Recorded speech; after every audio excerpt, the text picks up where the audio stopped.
what does it mean to be a man? What makes a real man? What is true masculinity? These are the big questions of today. And it's not only men who are discussing these topics. The questions or the question of masculinity and manhood is something that affects and impacts the whole society. So, the question of that magnitude requires hundreds of hours of conversations to be properly addressed, and whole books written on the topic.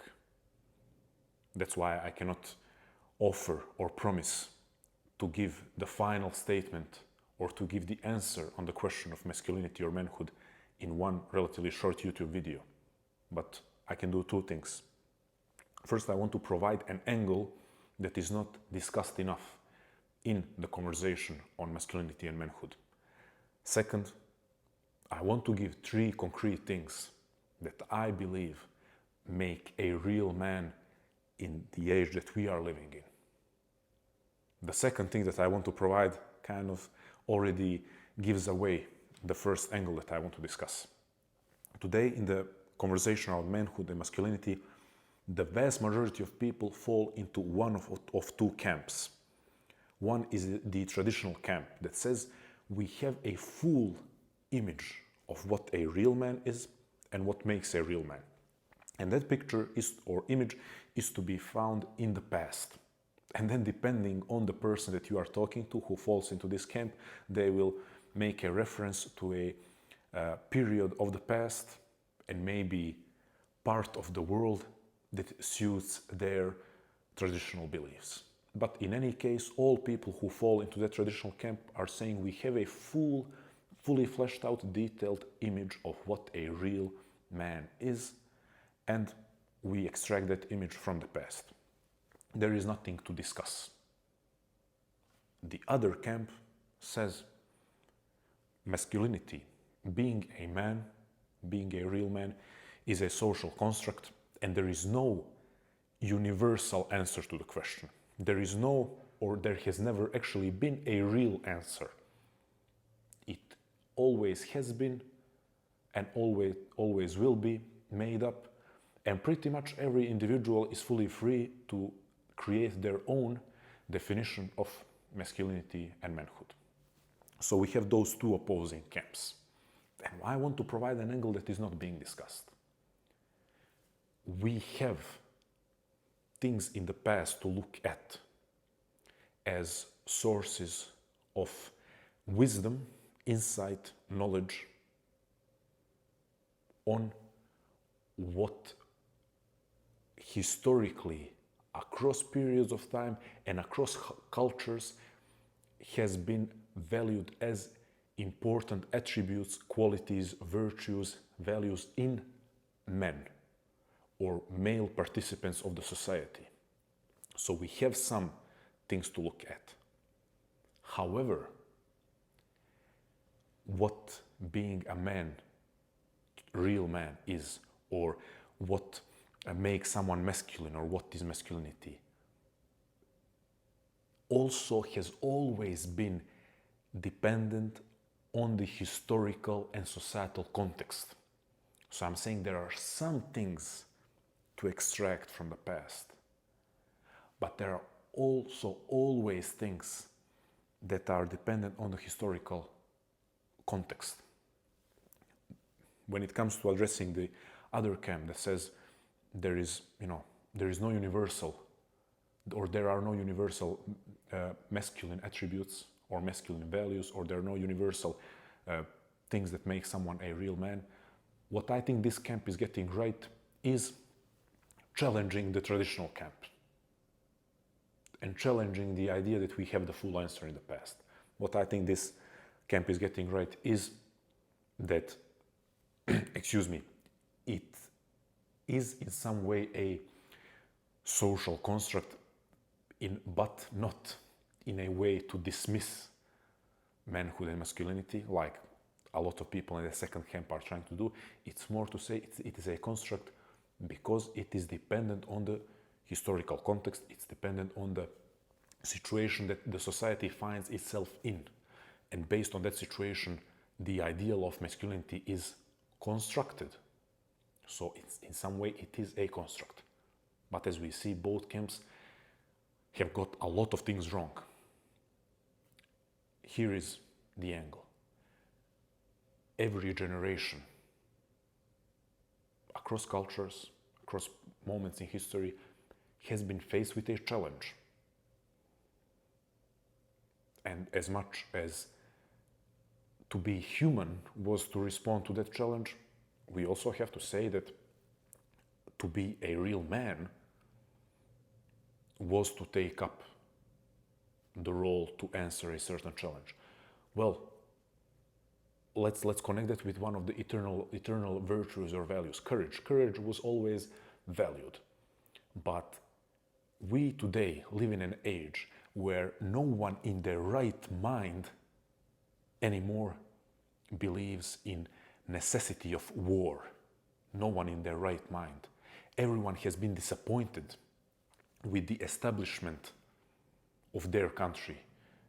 No one believes in Uncle Sam anymore. I think that's fair to say. No one in their right mind believes that now I'm addressing the world's largest superpower.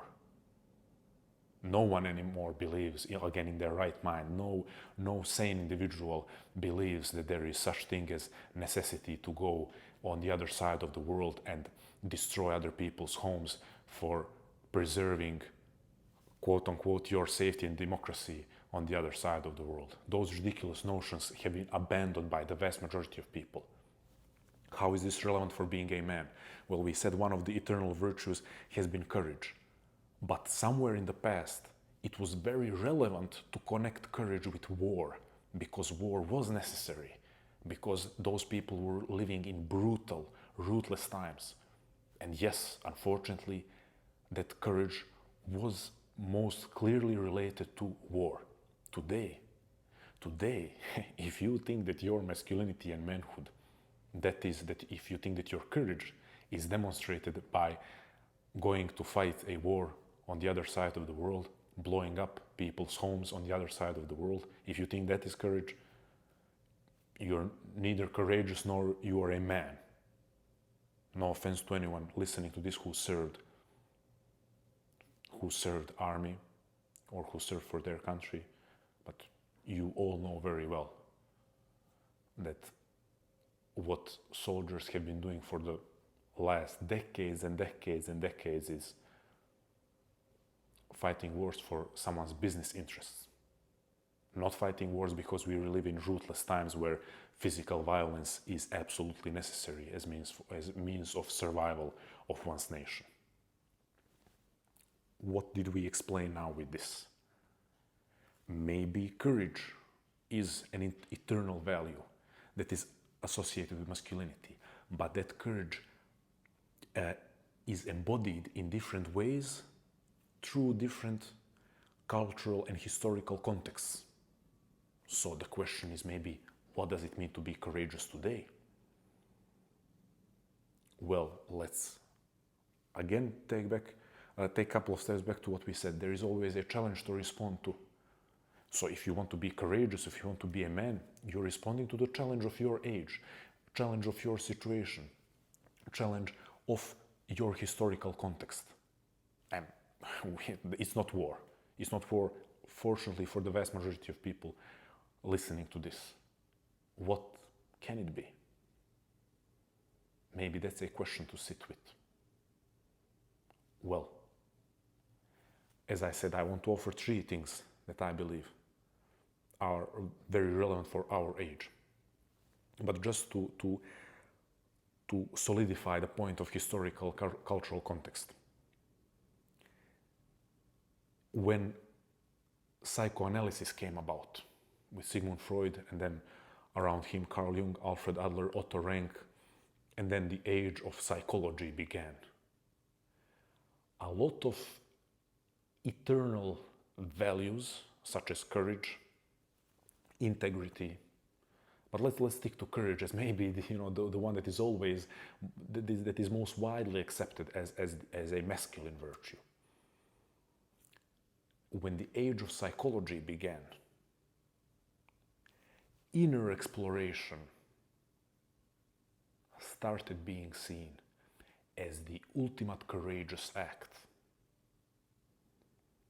But then the question is, even though we still consider it valuable, after a century of inner exploration, I'm not saying we have, neither me nor is anyone saying that we are done with need for inner exploration. But is that the main challenge in front of us? After a century of psychology, is still a challenge, still one of the challenges, but what could be the challenge? I'm not saying I have the answer. And if I was trying to impose an answer on you, maybe that would be lacking integrity. Then I wouldn't be what I consider a real man to be. But as I said, I want to provide 3 values, virtues, characteristics.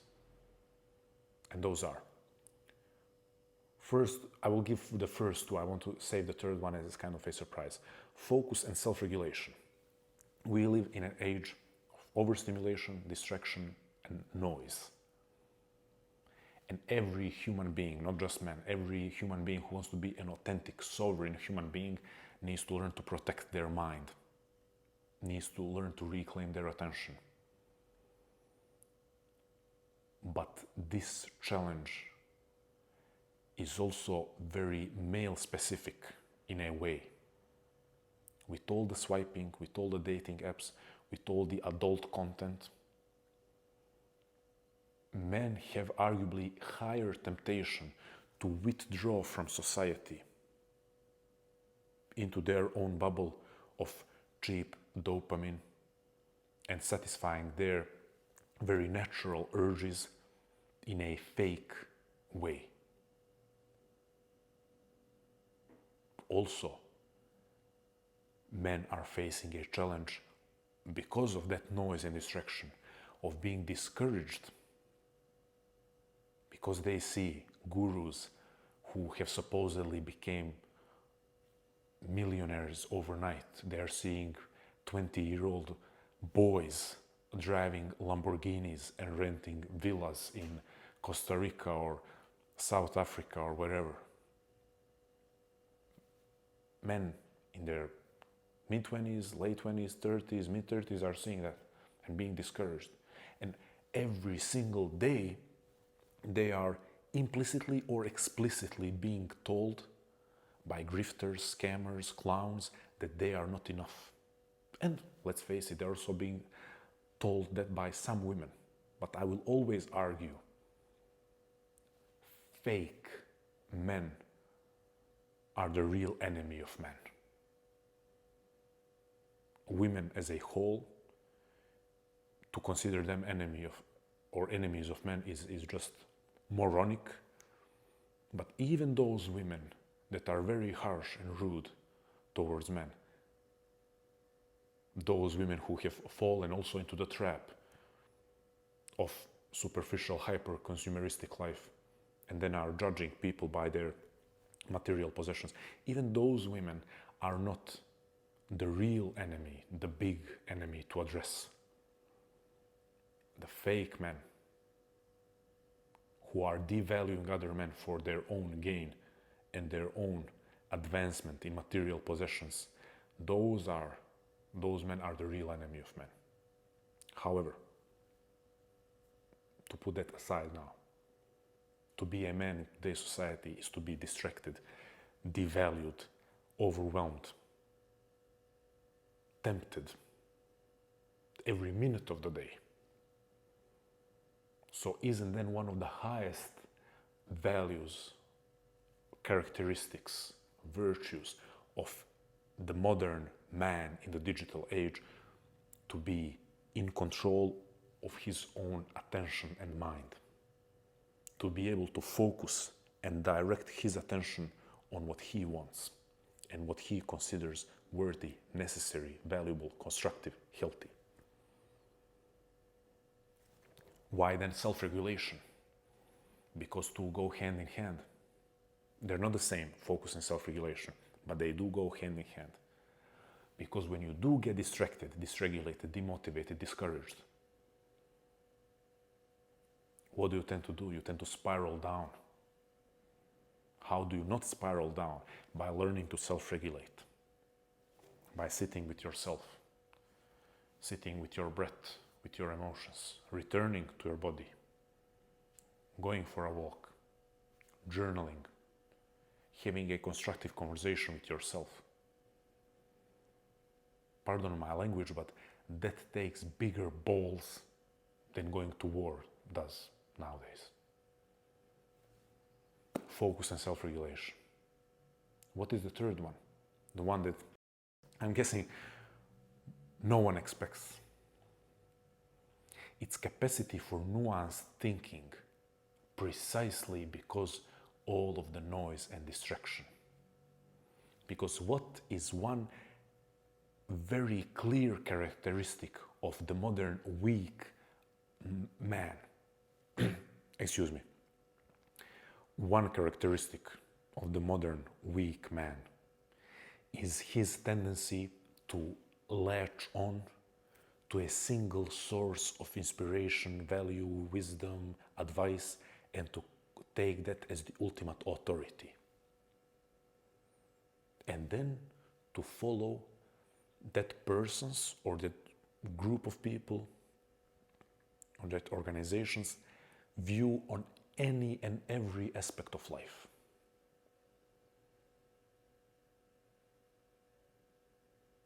Nuanced thinking. Can you look for different sources of information and advice and wisdom, different sources for different aspects of life? Because you know what proves that people who follow Andrew Tate are just I don't want now throw insults, because that would not be helpful. Young men who are the typical Andrew Tate fanboys, the problem is that it's not the problem that they're listening to him or watching him occasionally. That's not a problem.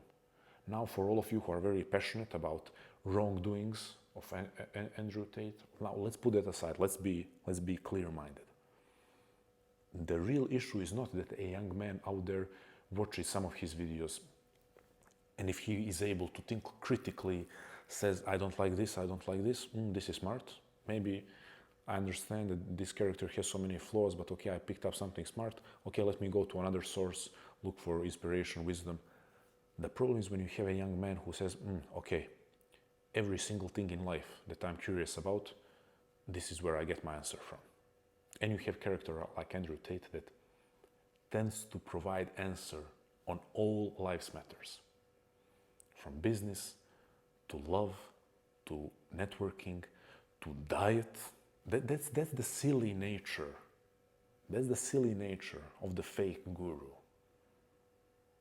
When he decides, whoever he is, or maybe sometimes she, doesn't matter, when they decide that every single experience, aspect, question of life, they have a very strong stance on, then you know that someone is a clown, charlatan, a guru, fake guru. When they have an answer for everything. But unfortunately, a lot of people and a lot of young men don't have the capacity for nuanced thinking, and then they listen to everything. And I know this very well. I'm blessed to have a large following, but I regularly receive, and I truly say this, I regularly receive messages from young men asking me about financial advice. And I have never, in my 6 years of writing online, I have never talked about my savings, my investments. So those young men have no idea if I'm terrible with how I manage money or if I'm extremely successful. But because they started liking me as a character who talks about psychology, philosophy, mental health, attention, and these different topics of nuanced personal growth, they assume, yeah, let's listen to him about finances. So then if I'm a charlatan and a clown, I'm going to position myself as authority also in that space.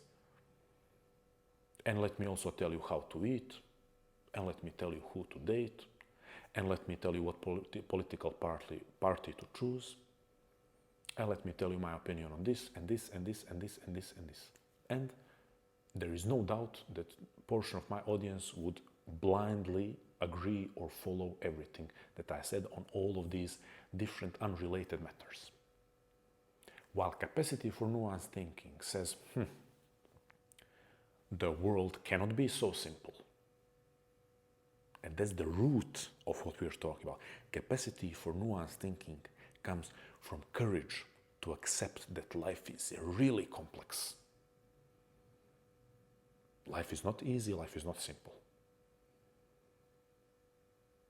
And if you have, and now again, let's go to manhood and masculinity. Again, excuse my language, but if you have the balls to admit to yourself that life is immensely complex and that there is no one source where you can get all the questions, then you are a man. You are not a man if you have the balls to get into a fight and you have the balls to, and the capacity, supposed capacity to be with multiple different women at the same time, and to scam someone for money, and then you're renting a Lambo and taking pictures in it. That's not being a man. Nothing impressive about it.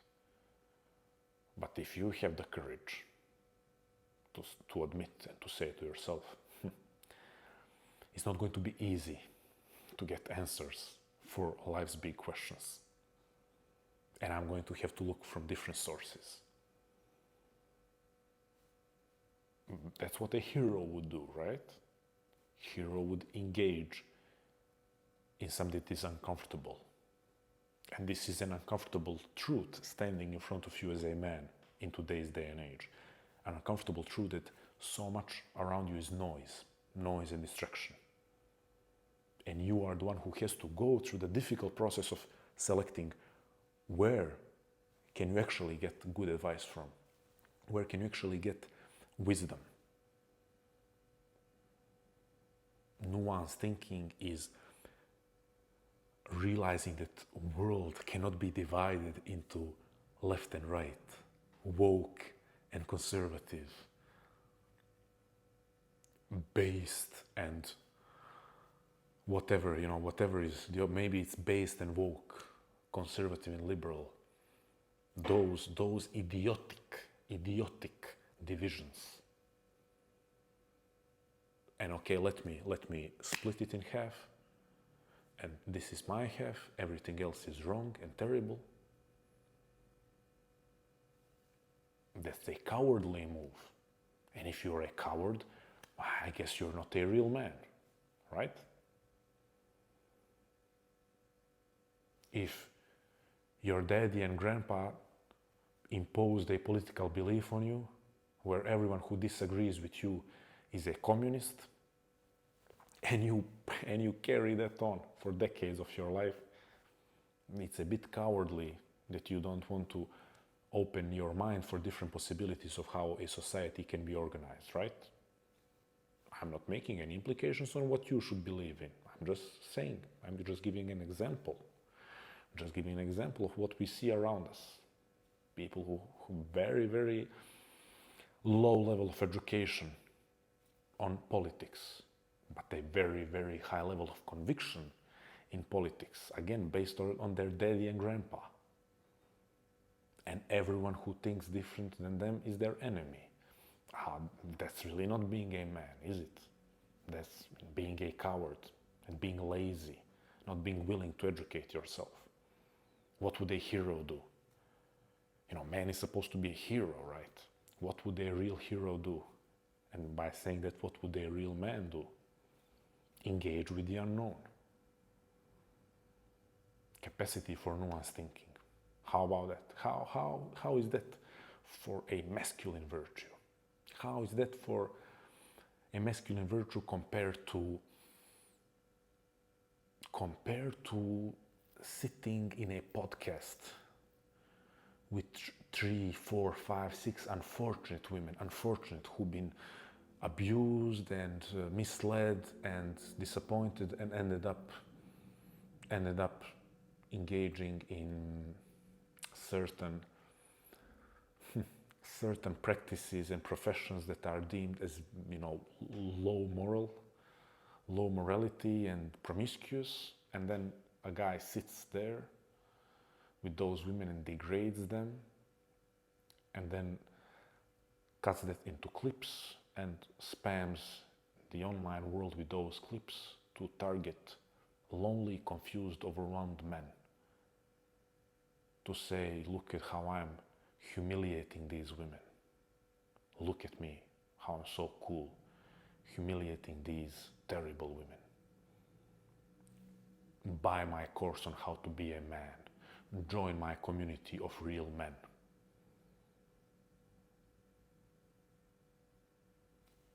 What do you think is better? To be one of those men, or a follower, blind follower of one of those men? Or you think it's more manly to have a capacity for nuanced thinking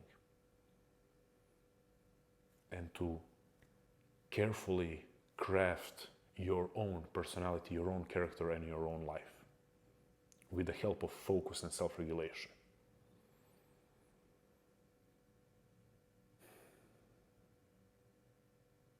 I'll leave you with that question. Thank you.